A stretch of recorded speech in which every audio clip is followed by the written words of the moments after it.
안녕하세요. 아이리스크 연구실 석사과정 권민재입니다. 오늘은 올해 아카이브에 공개된 논문인 Cooperative, Informative, Sensing for Monitoring Dynamic Indoor Environments via Multi-Agent Reinforcement Learning 논문을 발표하도록 하겠습니다. 이 논문을 한 문장으로 요약하자면 여러 대의 이동 로봇이 서로 협력하며 실내에 움직이는 사람들을 보다 더 정확하게 관측할 수 있도록 강학습을 기반으로 적용한 연구입니다. 먼저 발표 순서입니다.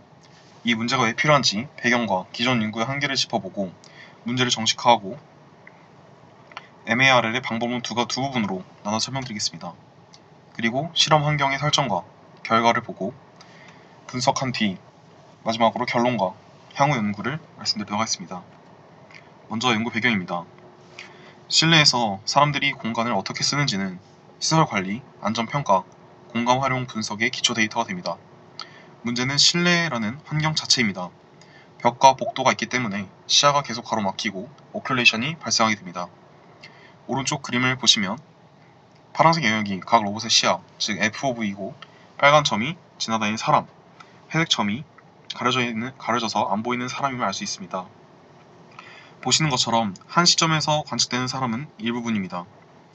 게다가 사람의 움직임은 동적이고 복잡하기 때문에 고정 시점으로는 연속 관측이 어렵습니다. 그래서 고정 카메라나 로봇 한 대로는 관측이 스파스하고 단편적이며 오랫동안 관측이 안 되는 영역이 발생하게 됩니다. 결국 여러 대의 이동 로봇이 협력하여 관측 품질 자체를 능동적으로 끌어올리는 접근이 필요하다는 것이 이 논문의 출발점입니다. 그림 아래의 세 박스처럼 개인 추적, 구역 점유, 구역 간 흐름이라는 세 가지 모니터링을 모두 다룹니다. 비슷한 문제를 다뤄온 기존의 연구들을 살펴보겠습니다. 액티브 퍼셉션과 정보 경로 계획, IPP는 정보 이득이나 커버리지 최대화하지만 대상이 정적이거나 천천히 변한다고 가정합니다.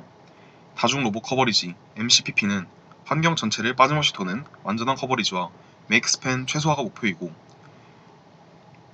퍼시스턴트 모니터링은 재방문 주기와 관측 빈도를 보장하는 데 초점을 두고 있습니다. 공통적으로 가진 한계는 이것입니다. 이 방법들이 쓰는 커버리지 비지테이션 지표는 어디를 얼마나 자주 갔는가를 확인하는 것이지 사람을 얼마나 정확히 추정했는가는 맞지 않습니다. 부분 관측 환경에서 다운스트림 추정 정확도를 직접 최적화하는 접근이 없었고 바로 그 지점이 이 논문의 초점으로 잡고 있습니다. 그래서 이 논문은 능동 관측을 커버리지 문제가 아니라 다중 에이전트 의사결정 문제로 재정의하고 있습니다. 모니터링 정확도, 정확히 빌리프의 개선량을 보상으로 직접 사용하여 MARL로 페르프 학습을 합니다. 기호는 세 가지입니다. 첫째, 여러 모니터링 태스크를 하나로 지원하는 부분, 관측 협력 정보 센싱 문제를 정식화했습니다. 둘째, 매 시점 변화는 인간 관측 수를 처리하는 네트워크와 확장 가능한 로봇 간 협력 구조를 제안했습니다. 셋째, 다양한 태스크와 베이스라인에 대해 일관된 성능 향상을 시뮬레이션으로 검증했습니다.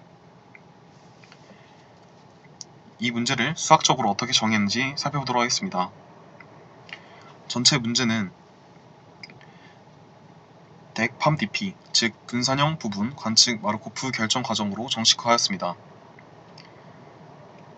보시는 것처럼 튜플 I, SO, ART 감마로 정의합니다. 에이전트는 우리가 제어하는 로봇 N대와 제어할 수 없는 인간 N명입니다. 인간은 각자 독립적인 경로를 따라 움직입니다.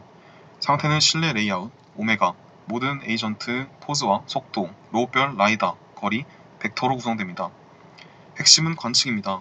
각 로봇은 각자 포즈와 라이다, 그리고 지금 보이는 인간의 노이즈킨 측정만 받습니다. 보이는지에 대한 여부는 가시성 함수인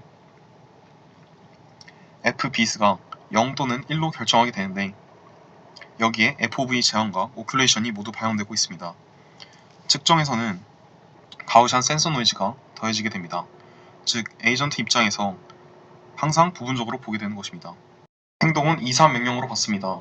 선 속도는 0, 1, 2 밀리세컨드 세 가지로 받고 조향은 8분의 마이너스 파이, 0, 8분의 플러스 파이, 라디안 퍼 세크 세 가지로 받습니다. 이 논문의 가장 중요한 설계는 보상입니다. 팀 전체가 인간 관련 잠수 변수에 관한 빌리프 BT를 유지하고 태스크별 추정 함수 파일을 통해 태스크 추정치인 MT를 만들어냅니다.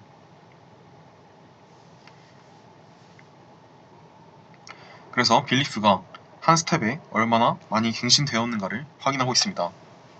새로운 정보를 많이 가져온 행동일수록 보상을 크게 받고 안정성 향상을 위해 보상은 고정 범위로 클립하게 제어합니다. 한 가지 주의해야 하는 부분은 학습 중에 빌리프 갱신 자체가 시뮬레이션 그라운드 트루스로 해주지만 정책의 입력은 끝까지 로컬 관측뿐이라는 것입니다. 전이는 인간이 로봇과 무관한 프로세스로 움직이고 로봇은 저수준 제어기 상태가 갱신됩니다. 최종 목적은 누적 보상을 최대화하는 결합정책 파이스타를 찾는 것입니다. 이제 이 문제를 푸는 네트워크 구조와 학습 방법에 대해서 살펴보도록 하겠습니다. 전체 구조는 액터크리틱 파이프라인으로 관측 인코딩, 순환 메모리, 의사결정과 가치 추정의 3단계입니다. 첫 번째 난점은 보이는 사람 수가 매 시점, 매 로봇마다 다르다는 것입니다. 그래서 인간 관측을 순서가 없는 가변 크기의 집합으로 취급합니다. 로봇 자신의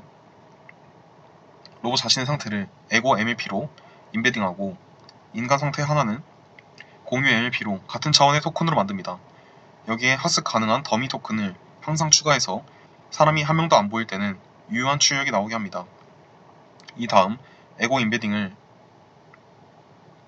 쿼리로 인간 토큰을 키와 밸류로 하는 크로스 어텐션으로 집합 전체를 요약 벡터 C 휴먼으로 압축하게 됩니다. 이러한 구조 때문에 순서가 불변하고 인간 아이디나 명시적인 추적이 필요 없게 됩니다. 두 번째 난점인 시간과 형념입니다. 이를 듀얼 스테이트 수단 메모리로 분리하여 처리합니다. 먼저 에고 GRU가 각 로봇의 시계열 상태를 갱신합니다. 그 다음 로봇들끼리 에고 히든 스테이트를 어텐션으로 교환하여 협력 컨테스트를 C 에고로 만들고 마지막으로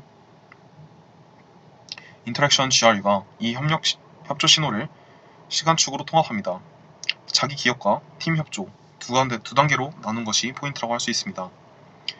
의사결정은 인터랙션 히든 스테이트를 선속도와 각속도 두 개의 독립 카테고리컬 분포로 매핑합니다.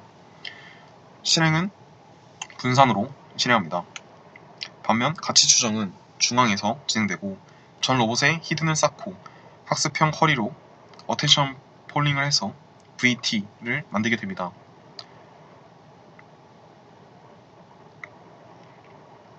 학습은 MAPPO로 진행되게 됩니다. 모든 로봇이 정체를 공유하고 크리틱은 중앙화된 전형적인 CTDE 구조이고 클립드 오브젝티브와 GAE를 사용하게 됩니다. 크리틱은 학습 시에만 그라운드 트루 인간 상태를 보고 실행 시에 정체기, 로컬 관측을 사용하게 됩니다.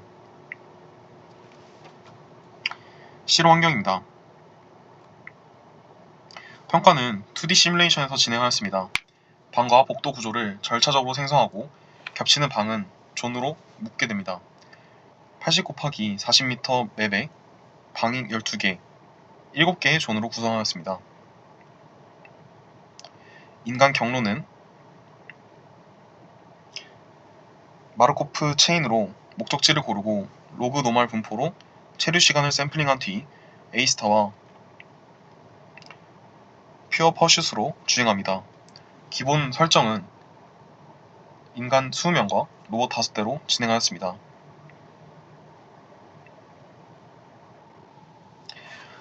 아래 그림을 보시게 되면 왼쪽부터 존맵, 합성된 인간 궤적, 로봇 시야의 예시를 볼 수 있습니다. 자세한 파라미터는 테이블 1을 확인하시면 정리되어 있습니다. 센싱은 추적 카메라가 레인지 10m에 FOV 90도, 라이다는 360도의 16개의 빔으로 구성되어 있습니다. 학습은 MAPPO로 5천만 스텝, 백렬 확률 250개를 사용했습니다. 태스크는 세 가지이고 구조는 하나입니다. 팀은 빌리프를 유지하고 추정치 MT를 만들고 그 변화량이 보상이 되게 됩니다. 차이는 추정 함수인 파이 뿐입니다. 휴머럴 퍼시스턴트 모니터링은 인간별 마지막 관측 위치를 유지하는 개인 단위 추적이고 존 오큐펀시는 위치별 빌리프를 존에 매핑한 구역별 인원수 휴먼 플로우는 존 사이에 있는 방향성이 있는 이동 횟수를 뜻합니다. 개인, 구역 간이라는 세 가지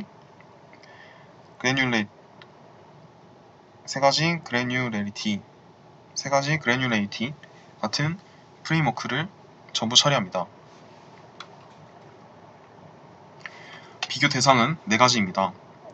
FC는 겹쳐지지 않게 최대한 가시 영역을 그리디하게 고른 고정 카메라로 움직이지 않는 기준선입니다. WS는 목적지를 순차 방문하는 웨이포인팅 샘플링, MCPP는 스패닝 트리 기반 완전 커버리지를 로봇별로 분할해 페루프로 도는 방식, PM은 LP로 속도를 제어해 공간별 관측 빈도의 하한을 보장하는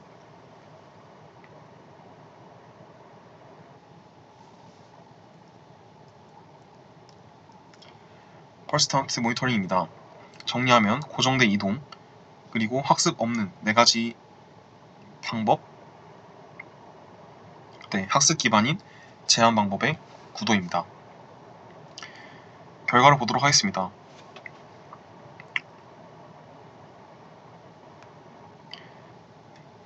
세 개의 태스크 곱하기 로봇 세대 4대, 5대, 그리고 250개의 시나리오의 평균치를 확인할 수 있습니다.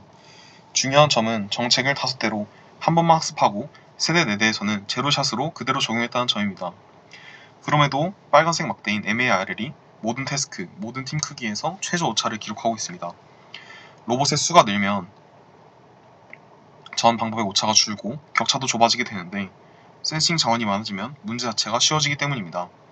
세부적으로 FC는 표준 편차가 커서 시나리오 변화에 민감하고 PM은 플로우에서 로봇이 세대에서 4대로 늘 때 오차가 2.16에서 2.28로 오히려 증가하는 비단주 구간이 발생하게 됩니다.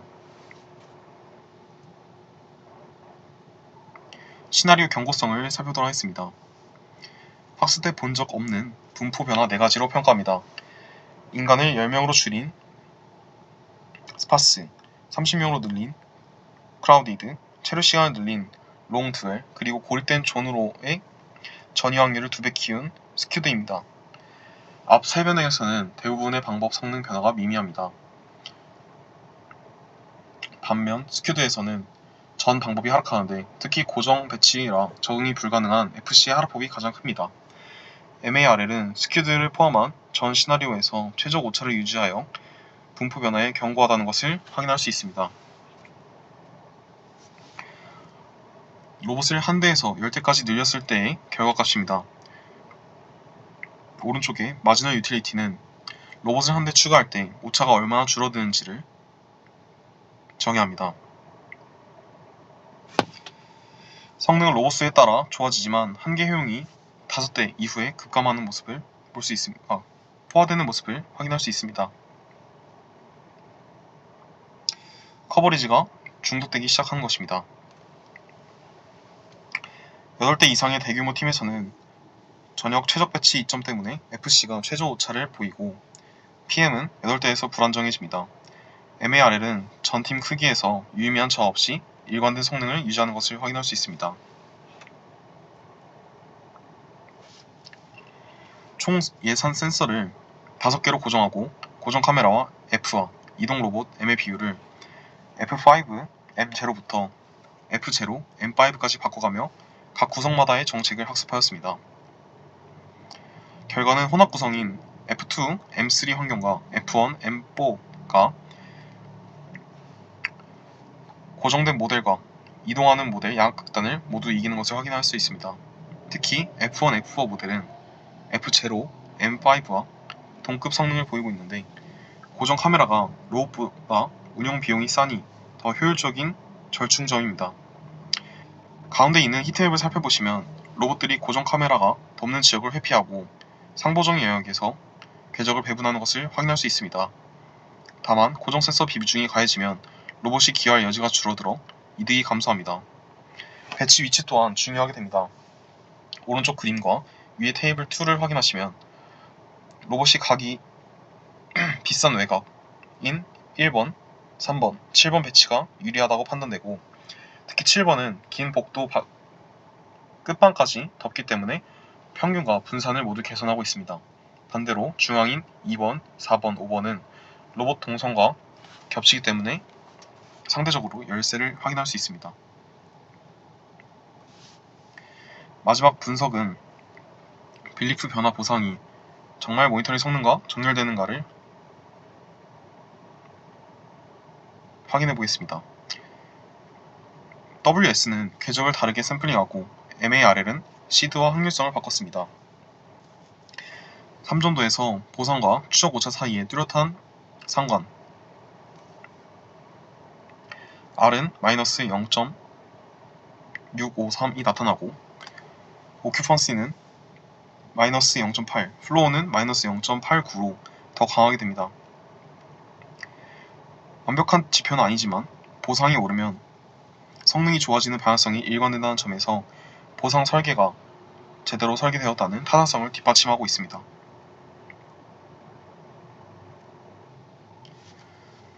그래서 이 논문은 빌리프 변화를 보상으로 써서 모니터링 정확도를 직접 최적화하는 MARL 협력 센싱 프레임워크를 제안했습니다. 커버리지, PM 등 학습 없는 베이스라인 대비 일관된 우위를 보였고, 분포 변화와 팀 크기 변화에도 경고했습니다.